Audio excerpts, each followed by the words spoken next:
Hello बच्चों। आज जो कहानी मैं आप सबके लिए लेकर आई हूँ उसका शीर्षक है सच्ची मित्रता। अमरकंटक वन में पीपल का एक बड़ा पुराना पेड़ था। उस पर कनु नाम का एक बंदर रहा करता था। कनु बड़े ही अच्छे स्वभाव का था। सबसे मीठी वाणी बोलता, किसी से लड़ाई झगड़ा भी नहीं करता था, दूसरों की सहायता किया करता था। इसलिए उस पेड़ पर रहने वाले सभी प्राणी कनु को बहुत प्यार करते थे। जंगल में कनु के बहुत सारे दोस्त बन गए। एक बार कनु की मित्रता एक खरगोश से हो गई। हुआ यह था कि भानु नाम का एक खरगोश भेड़िए के चंगुल में फंस गया था। वह सहायता के लिए पुकार रहा था। तभी कनु वहां से पहुंचा। अपनी बुद्धिमानी से कनु ने भानु को छुड़ा लिया। तभी से भानु कनु बंदर का पक्का दोस्त बन गया था। भानु खरगोश को कनु बंदर के बिना चैन नहीं पड़ता।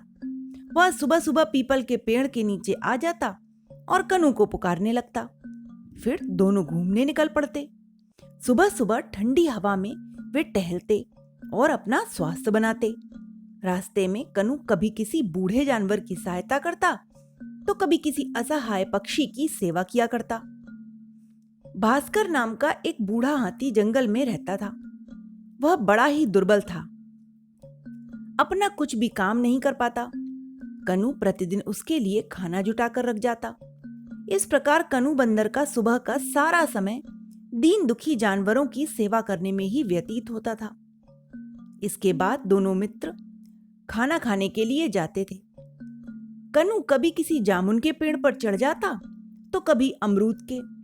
वह खूब सारे फल तोड़ता।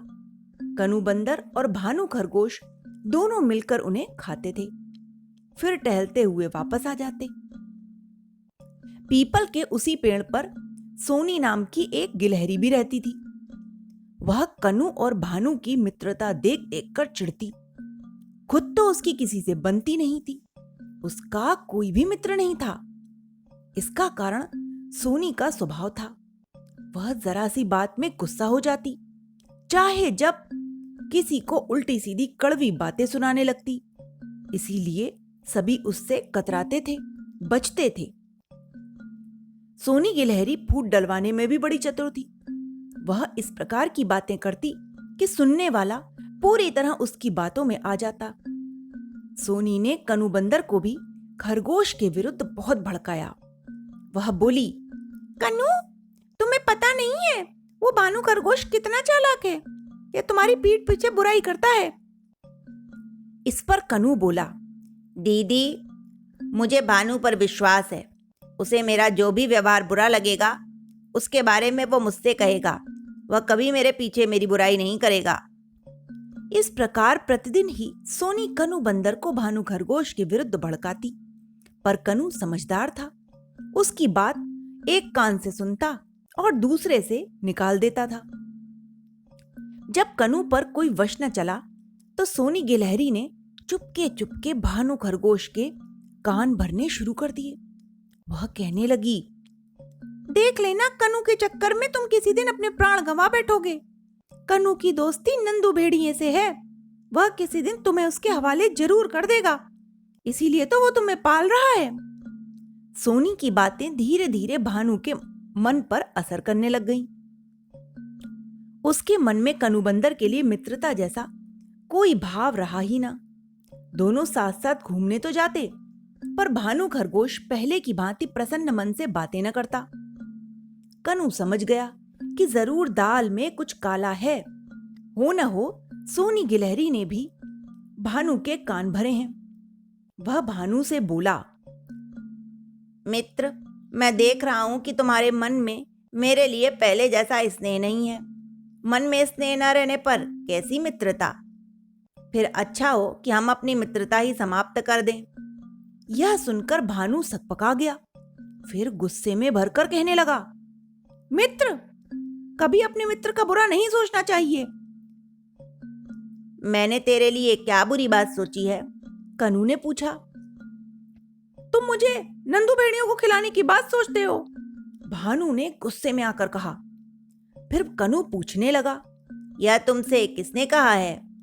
मैं तो मित्र के साथ धोखा करने की बात सोच भी नहीं सकता। सोनी गिलहरी ने मुझे बताया, भानु बोला। कनू कहने लगा, दोस्त, तुम्हें अपनी बुद्धि से काम लेना चाहिए, सोच विचार कर कदम उठाना चाहिए। कुछ प्राणी ऐसे ही होते हैं जो दूसरों को सुखी नहीं देख सकते। वह बिना किसी कारण के उनकी बुराई करते हैं, उनमें फूट डलवाते हैं, उनकी लड़ाई करवाते हैं। ऐसे नीचता के कार्यों में उन्हें सुख मिलता है। उनकी बातों में आकर हमारा कुछ भी भला नहीं होगा। तो क्या सोनी गिलहरी झूठ कह रही थी? भानु पूछने लगा। कनू ने उसे बताया कि सोनी गिलहरी ने उसे भी भानु के विरुद्ध बहुत भड़काया था, पर उसने सोनी की बातों को कोई महत्व नहीं दिया। वह सोनी के स्वभाव से परिचित था। सोनी का काम यही है। भानु की समझ में सोनी की चालाकी आ रही थी। वह कहने लगा, तुम ठीक कहते हो, दूसरे की बात में आकर मित्र पर अविश्वास करना ठीक नहीं। एक ही बार सोच समझकर मित्र बनाना चाहिए।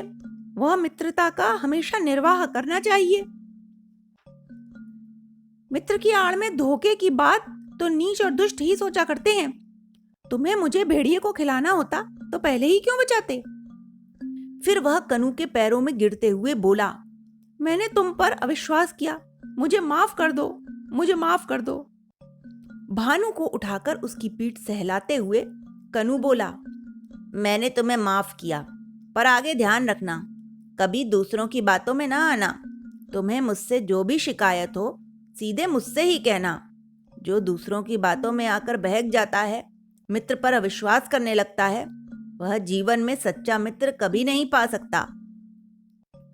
अब मैं कभी भी किसी दूसरे के बहकावे में नहीं आऊंगा। अच्छा हुआ जो बात साफ हो गई, अन्यथा तुम्हारे जैसे सच्चे मित्र से मैं वंचित हो जाता। भानु कहने लगा, चलो इसी खुशी में आज मैं तुम्हें बढ़िया सी दावत खिलाता हूं। कहकर कनू जामुन के पेड़ पर चढ़ गया। वहां से वह रसभरी पकी हुई मीठी मीठी जामुन गिराता रहा। पेड़ के नीचे बैठे भानु ने उन्हें खूब छक्कर खाया। फिर दोनों मित्र खुशी खुशी अपने अपने घर चले गए। सोनी गिलहरी ने देखा कि उसकी दाल नहीं गली तो वह मन महसूस कर रह गई।